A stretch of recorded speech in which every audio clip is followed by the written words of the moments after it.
Infections, അണുബാധകൾ, അത് വളരെ recurrent ആയിട്ട് വരുന്ന ചില ഗ്രൂപ്പ് ആൾക്കാരുണ്ട്. ചിലപ്പോൾ ചില കൊച്ചു കുട്ടികൾക്കായിരിക്കാം. അവർക്ക് ജലദോഷം, എന്നും പനി, എല്ലാ ആഴ്ചയും തന്നെ പനി, എല്ലാ മാസവും 1-2 തവണ ഹോസ്പിറ്റലിൽ അഡ്മിറ്റ് ആകേണ്ടി വരിക, വിട്ടുമാറാത്ത ചുമയും കഫക്കെട്ടും, ചിലപ്പോൾ ശ്വാസം മുട്ടലും, അതുപോലെ ജലദോഷവും മൂക്ക് ഒലിപ്പും മൂക്ക് അടപ്പും തുമ്മലും തുടങ്ങിയ പ്രശ്നങ്ങൾ നിരന്തരം നിൽക്കുക. ഇനി അതുപോലെ സ്കിൻ ഇൻഫെക്ഷൻസ് ആയിട്ട് ഫംഗൽ ഇൻഫെക്ഷനോ ബാക്ടീരിയൽ ഇൻഫെക്ഷനോ ചിലപ്പോൾ വൈറൽ ഇൻഫെക്ഷൻസോ അതുപോലെ യൂറിനറി ട്രാക്ട് ഇൻഫെക്ഷനായിട്ട് വരിക, മൂത്ര ആശയം സംബന്ധിച്ചിട്ടുള്ള അണുബാധകൾ കൂടുതലും സ്ത്രീകൾക്കും പെൺകുട്ടികൾക്കുമൊക്കെയാണ് അത് കൂടുതലായിട്ട് വരിക. ആൺകുട്ടികൾക്കും പുരുഷന്മാർക്കും മൂത്രാശയ സംബന്ധമായിട്ടുള്ള രോഗങ്ങൾ താരതമ്യേന കുറവാണ്. എന്നാലും പ്രോസ്റ്റേറ്റ് വീക്കമുള്ള പ്രായമുള്ളവർക്കൊക്കെ യൂറിനറി ഇൻഫെക്ഷൻസ് നിരന്തരം വരാറുണ്ട്. ഇതുപോലുള്ള പല ഇൻഫെക്ഷൻസും പല വലിയ അപകടങ്ങളിലോട്ടും നയിക്കാൻ സാധ്യതയുണ്ട് എന്നുള്ളത് നമ്മൾ പ്രത്യേകം ഓർക്കണം. അപ്പോൾ ഇത് വരാതിരിക്കാനായിട്ട് നമുക്ക് എന്തൊക്കെ ചെയ്യാം, വീട്ടിൽ എന്തൊക്കെ ഹോം റെമഡീസ് ഉണ്ട് എന്നുള്ളതെല്ലാം നമുക്കിന്നൊന്ന് ഡിസ്കസ് ചെയ്യാം. നമസ്കാരം, ഞാൻ doctor Bibin Jose, pulmo medical centre, Pala, Kanjirappally and Sultan Bathery. പല ഇൻഫെക്ഷൻസും മൂലം ക്യാൻസർ പോലും ഉണ്ടാകാം എന്നുള്ളത് ഒരു പുതിയ അറിവായിരിക്കാം. ഒരു എക്സാമ്പിൾ പറയുവാണെങ്കിൽ ഹ്യൂമൻ പാപ്പിലോമ വൈറസ് എന്ന് പറയുന്ന HPV ഇൻഫെക്ഷൻ കൊണ്ട് തന്നെ നമുക്ക് സ്ത്രീകൾക്ക് ഗർഭാശയ സംബന്ധമായിട്ടുള്ള ക്യാൻസർ, സെർവിക്കൽ ക്യാൻസർ വരെ ഉണ്ടാകാം. അതുകൊണ്ട് തന്നെ ഈ ഹ്യൂമൻ പാപ്പിലോമ വൈറസിൻ്റെ വാക്സിനേഷൻ ആദ്യത്തെ ലൈംഗിക ബന്ധത്തിന് മുൻപ്, വിവാഹത്തിന് മുൻപ് തന്നെ കുട്ടികൾക്ക് കൊടുക്കാനായിട്ട് ഇപ്പോൾ നിർദ്ദേശമുണ്ട്. WHO തന്നെ നിർദ്ദേശമാണ്. ഇതിൻ്റെ ഈ വാക്സിൻ കൊണ്ട് തന്നെ നമുക്ക് ഒരുപാട് തരത്തിലുള്ള ക്യാൻസറുകൾ പ്രതിരോധിക്കാൻ പറ്റും. അതേപോലെ HIV അണുബാധ വൈറൽ ഇൻഫെക്ഷനാണ്.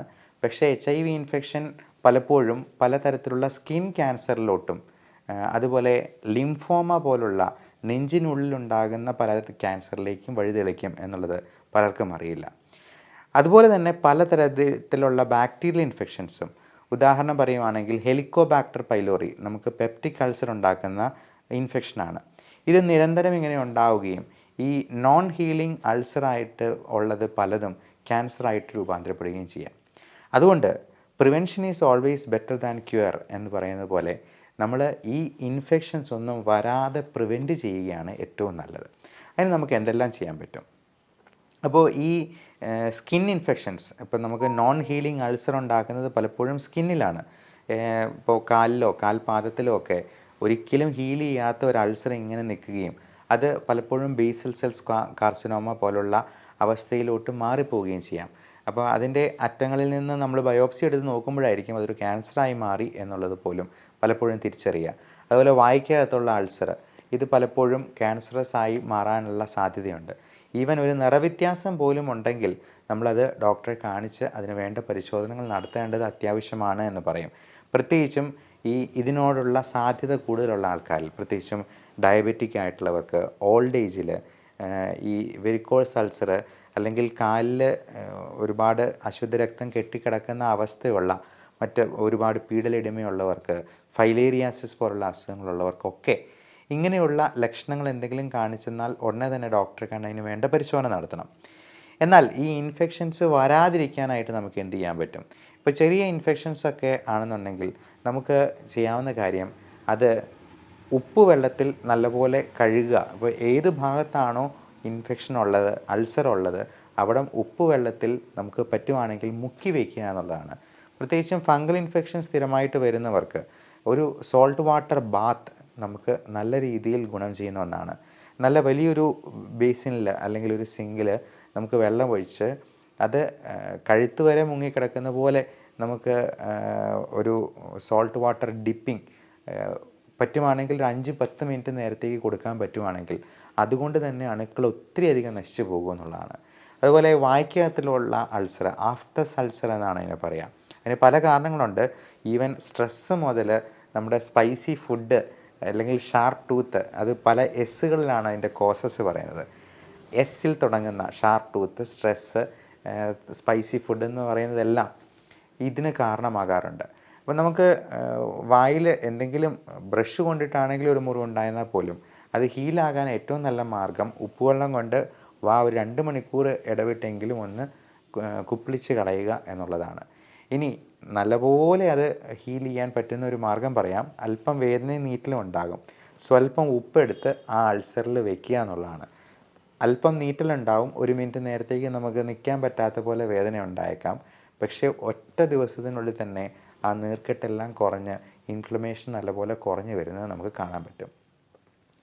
ഇനി പറയാൻ പോകുന്നത് ഇൻഫെക്ഷൻസിനെ എല്ലാം പ്രതിരോധിക്കാൻ പറ്റുന്ന ഏറ്റവും നല്ല മാർഗ്ഗമാണ്. അലോപ്പതിയിൽ, മോഡേൺ മെഡിസിനിൽ നമ്മളിതിൻ്റെ വാക്സിനേഷൻസ് എടുക്കുക എന്ന് പറയുമ്പോൾ പലരും നെറ്റ് ചുളിക്കും. എല്ലാത്തിനും എന്തിനാണ് വാക്സിൻ എടുക്കുന്നതെന്ന്. പക്ഷെ മനസ്സിലാക്കുക, വാക്സിൻ കൊണ്ട് നമുക്ക് പ്രിവെൻറ്റ് ചെയ്യാൻ പറ്റുന്ന ഒരുപാട് മഹാമാരികളുണ്ട്. ഇപ്പോൾ മംസും മീസിൽസും പോലുള്ള അസുഖങ്ങളും പണ്ടുണ്ടായിരുന്ന സ്മോൾ പോക്സും ഒക്കെ വാക്സിൻ കൊണ്ട് മാത്രമാണ് നമുക്ക് ഈ ലോകത്ത് നിന്ന് തന്നെ തുടച്ച് നീക്കാൻ പറ്റിയത്. അതേപോലെ തന്നെ ഈ റേബീസ് വാക്സിനേഷൻ, പേവിഷബാധ ഏറ്റുകഴിഞ്ഞാൽ, പട്ടിയുടെയും പൂച്ചയുടെയും ഒക്കെ കടിയോ മാന്തോ ഒക്കെ കിട്ടിക്കഴിഞ്ഞാൽ അത് എത്ര ഇഞ്ചക്ഷൻ എടുത്തെന്നാലും നമുക്ക് അതിന് ഒരു പരിധിയുണ്ട്. പക്ഷേ കുട്ടികൾക്കോ വീട്ടിൽ മൃഗങ്ങളെ വളർത്തുന്ന ആൾക്കാർക്കോ മൃഗങ്ങളുമായിട്ട് സമ്പർക്കം വരുന്ന ആൾക്കാർക്കോ പ്രീ എക്സ്പോഷർ പ്രൊഫിലാക്സിസ്, നേരത്തെ തന്നെ റേബീസിൻ്റെ വാക്സിനേഷൻ എടുത്തു വെച്ചെന്നാൽ നമുക്ക് ഈ തരത്തിലുള്ള ഒരുപാട് അപകടങ്ങളിലോട്ട് പോകാതിരിക്കും. ഈ സെക്കൻഡ് ഡിഗ്രി ഇഞ്ചുറി, ഇപ്പോൾ പട്ടി കടിച്ചിട്ടോ പൂച്ച മാന്തിയിട്ടോ ഒക്കെ ചോര പൊടിയുന്ന രീതിയിലുള്ള മുറിവുണ്ടായിട്ടുണ്ടെന്നുണ്ടെങ്കിൽ അതിനുശേഷം ചിലപ്പോൾ അതിൻ്റെ ഇഞ്ചക്ഷൻ മൊത്തം എടുത്തെന്നാലും ചിലപ്പോൾ ദൗർഭാഗ്യവശന്നാൽ ഇളകാൻ, പേവിഷബാധ ഏൽക്കാനുള്ള സാധ്യതയുണ്ട് എന്നുള്ളതാണ് ഇതിനകത്ത് ദുഃഖകരമായിട്ടുള്ള കാര്യം. ഇപ്പോൾ വയനാട് പോലുള്ള മലയോര ഗ്രാമങ്ങളിലും ഈവൻ ഇടുക്കി, പത്തനംതിട്ട ജില്ലകളിൽ പോലും കടുവയുടെ സാന്നിധ്യവും കരടിയുടെ സാന്നിധ്യമൊക്കെ കണ്ടു.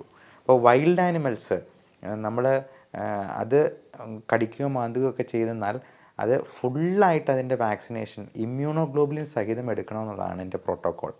അതേപോലെ കഴുത്തിന് മുകൾ ഭാഗത്തേക്ക് ചെറിയ ഒരു മാന്താണെങ്കിൽ പോലും നമ്മൾ അതിൻ്റെ ഇമ്മ്യൂണോഗ്ലോബുലിൻ എടുക്കണമെന്നാണ് പറയുക.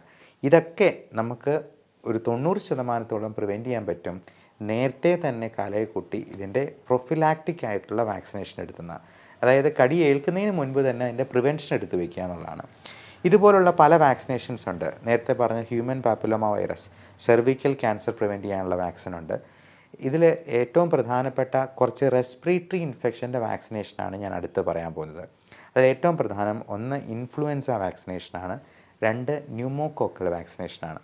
ഇത് രണ്ടും എടുക്കുന്നത് വഴി നമുക്ക് ഒരു 70-80% റെസ്പിറേറ്ററി ഇൻഫെക്ഷൻസിനെ പ്രിവെൻറ്റ് ചെയ്യാൻ പറ്റുമെന്നുള്ളതാണ് പ്രത്യേകം മനസ്സിലാക്കേണ്ടത്. ഈവൻ കോവിഡ് പോലും ഒരു ഫ്ലൂ ലൈക്ക് ഇൻഫെക്ഷൻ എന്നാണ് പറയുക. അപ്പോൾ ഈ ഫ്ലൂയുടെ ഒരു വകഭേദമായിട്ടുള്ള വൈറൽ ഇൻഫെക്ഷനാണ് കോവിഡും ഉണ്ടാക്കുന്നത്.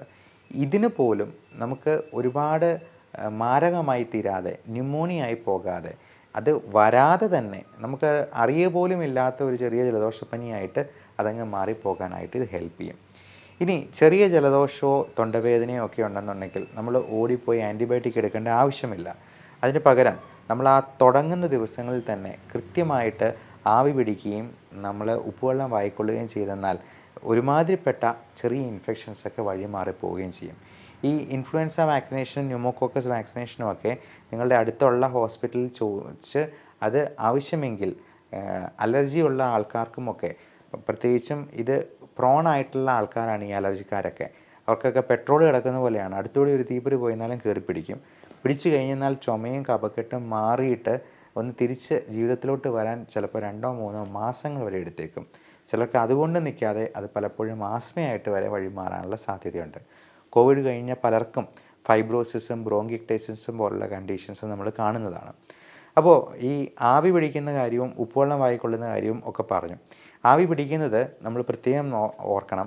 നമ്മൾ വായിലൂടെ ശ്വസിക്കുന്നതിന് പകരം നമ്മൾ സാധാരണ മൂക്കിലൂടെ തന്നെ ശ്വസിക്കണം എന്നുള്ളതാണ് പലപ്പോഴും പറയാറുള്ളത്. ഇതിന് പകരം നമുക്ക് ചെയ്യാവുന്നൊരു കാര്യം, വാ തുറന്ന് നല്ലപോലെ ശ്വാസം ഉള്ളിലോട്ടെടുക്കുക, എന്നിട്ട് പരമാവധി സമയം ശ്വാസകോശത്തിൽ പിടിച്ചു വയ്ക്കുക. അപ്പോൾ ആ സമയത്ത് നമ്മൾ തുണിയൊക്കെ മൂടിയിട്ടുണ്ടെങ്കിൽ അതൊന്ന് എടുത്ത് നേരെ നിൽക്കുന്നതിൽ കുഴപ്പമില്ല. കാരണം അത്രയും നേരം നമ്മൾ മുഖമെല്ലാം പൊള്ളിപ്പോകാനായിട്ട് നിന്ന് കൊടുക്കേണ്ട ആവശ്യമില്ല. വായിലൂടെ നല്ലപോലെ വലിച്ചെടുക്കുക, എന്നിട്ട് ഒരു 10 സെക്കൻഡെങ്കിലും പിടിച്ചു നിർത്തുക ശ്വാസകോശത്തിൽ ആ ആവി നിൽക്കുന്നിടത്തോളം. എന്നിട്ട് മൂക്കിലൂടെ അത് പുറത്തേക്ക് വിടാനായിട്ട് നോക്കുക. കാരണം നമ്മൾ മൂക്കിലൂടെ എടുക്കുമ്പോൾ അതിനൊരു പരിധിയുണ്ട്. നമുക്ക് ഒത്തിരി കൂടുതൽ ആവി ഉള്ളിലോട്ട് ചെല്ലത്തില്ല. മാത്രമല്ല ആ ചൂട് കാരണം നമുക്ക് മൂക്കിനുള്ളിലൊക്കെ വളരെ മൃദുവായതുകൊണ്ട് അവിടെ പൊള്ളലേൽക്കാനും പോലും സാധ്യതയുണ്ട്. പകരം വായിലൂടെ എടുത്തതിന് ശേഷം ഒന്ന് പിടിച്ചു നിർത്തിയിട്ട് മൂക്കിലൂടെ വിടുക. അപ്പോൾ ആവി പിടിക്കേണ്ട രീതിയും പ്രത്യേകം മനസ്സിലാക്കുക. വിക്സോ തുളസി ഇലയോ പനികൂർക്കയോ ഇലയോ ഒക്കെ ഇട്ട് ആവി പിടിക്കുന്നവരുണ്ട്. അത് ഇടേണ്ട ആവശ്യം തന്നെയില്ല. നമുക്ക് ആവി കൊള്ളിക്കുക എന്നുള്ളതാണ് ഈ കഫം ഇളകി പോകാനായിട്ട്. Steam is the best mucolytic agent എന്ന് നമ്മൾ ഡോക്ടർമാർ തന്നെ പറയും. അതുപോലെ ചെറിയ തൊണ്ടവേദനയോ പ്രശ്നങ്ങളോ ഒക്കെ ആണെന്നുണ്ടെങ്കിൽ ഉപ്പുവെള്ളം വായിക്കൊള്ളുന്നതിനോടൊപ്പം തന്നെ ഒരു വൂളൻ ക്ലോത്ത് നമ്മൾ നല്ല ചൂട് കിട്ടുന്ന രീതിയിൽ കഴുത്തിന് ചുറ്റും ഒന്ന് ചുറ്റി ഒരു രാത്രി മുഴുവൻ നമ്മൾ ആ ചൂട് കൊണ്ട് കഴുത്തൊന്ന് വേർക്കണം. അത്രയും ചൂട് കിട്ടി ഉറങ്ങാൻ കിടക്കുകയാണെന്നുണ്ടെങ്കിൽ രാവിലെ ആകുമ്പോഴത്തേക്കും ആ തൊണ്ടവേദന അത്രയധികം കുറഞ്ഞിരിക്കും എന്നുള്ളതാണ്. അതിന് നല്ലൊരു ആൻറ്റി ഇൻഫ്ലമേറ്ററി പ്രോപ്പർട്ടി കൂടിയുണ്ട്. അപ്പോൾ ഇത്തരത്തിലുള്ള ഹോം റെമഡി കൊണ്ടൊക്കെ 1-2 ദിവസം നോക്കിയിട്ട് ശരിയായില്ല എന്നുണ്ടെങ്കിൽ, നമ്മുടെ അസുഖം കുറയുന്നില്ല എന്നുണ്ടെങ്കിൽ തീർച്ചയായിട്ടും നിങ്ങൾ അടുത്തുള്ള ഡോക്ടറെ കാണിച്ച് വേണ്ട പരിശോധനകളും ചെയ്യുക. എന്നിട്ട് അതിന് വേണ്ട കൃത്യമായിട്ടുള്ള മരുന്നുകളും എടുക്കേണ്ടതുണ്ട്. ആൻറ്റിബയോട്ടിക് അത്യാവശ്യ സന്ദർഭങ്ങളിൽ എടുക്കുക തന്നെ വേണം. ഡോക്ടർ നിർദ്ദേശിച്ച പ്രകാരം കൃത്യമായ കോഴ്സിലും ഡോസേജിലും അത് കംപ്ലീറ്റ് ചെയ്ത് നിർത്താനായിട്ട് പ്രത്യേകം ശ്രദ്ധിക്കുക. എല്ലാവർക്കും നല്ല ആരോഗ്യം ആശംസിക്കുന്നു. Love and regards doctor Bipin Jose, pulmo medical centre, Pala, Kanjirappally and Sultan Bathery.